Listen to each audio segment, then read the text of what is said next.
Magbabalik pa ang sis. Nasaan si Bogart? Mga tips when it comes to summer outfits. At kasama pa rin natin si Miss Ana Calao, isang fashion stylist. At dahil type talaga nating mag-swimming dahil nga mainit ang panahon, ako, swimwear on different body types, shades naman for different facial shapes. Yan naman ang ating pag-uusapan na sisimulan natin sa isang rampahan. Kaya girls, rampa na!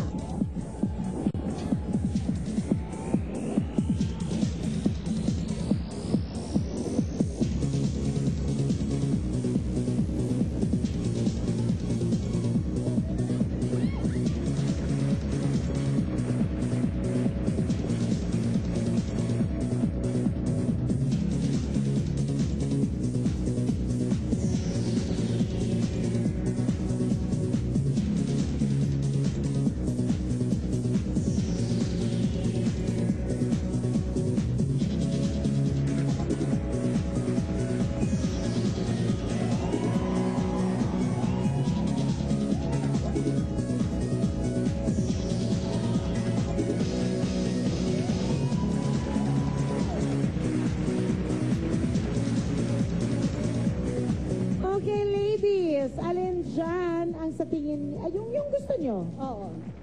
Ulit?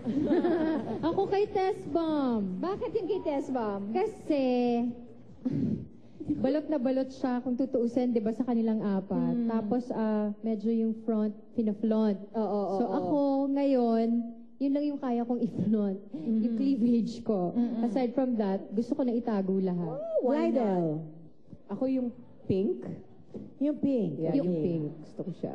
Si Camille. Ako parang gusto ko yung white.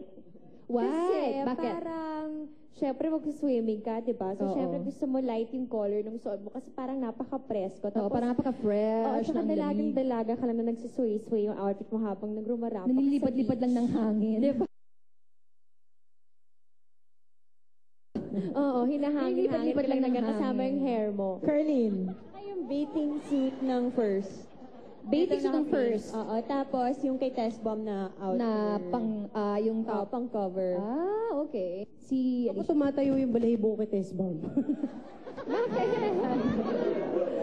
Ang cute-cute nga ni Tess Bomb sa outfit niya. Ang cute-cute. Alam mo, yan ang dapat yung tingnan nyo. Si Tess Bomb, pwede niyang suotin yan and it looks good on her. Exactly. Tsaka kayang-kaya niyang dalhin. And it really looks good on you, Tess Bomb. Seriously. Totoo. Lalo na galing dito sa likod yung paningin mo, mas maganda talaga. Miss Ana, pa-explain naman yung each outfit ng suot ng ating mga modelo. Simula tayo kay Hazel, the first outfit, yung naka-pink. This one, parang it's a dressy cover-up. Tapos yung swimsuit niya, one-piece siya na asymmetrical. So may detail na pababa. Mga sumisilip-silip na pala dito. Ito, it's good for yung mga model types. Yung mga tall and thin types. Kung swerte ka and you're tall and thin, this is an ideal outfit for you.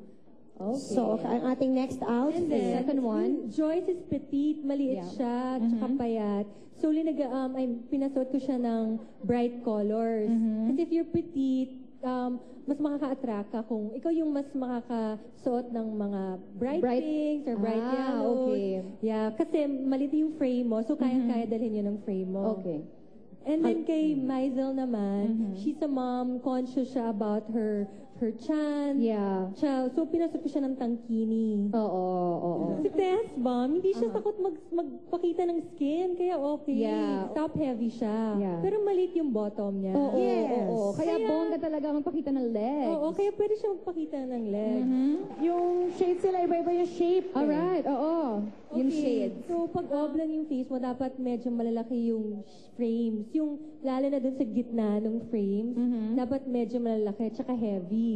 Dito yung bubuyog shades. Oo. Okay. Tapos si Joyce naman, the second model, medyo heart-shaped yung face niya, or triangular, so medyo maliit yung chin. Okay. Pag ganyan naman, dapat yung shades mo, either thin wires, yung medyo maninipis. Oo, yung frame, parang hindi ganyan. masyadong mabigat. So, mga aviators, or wire, or metal.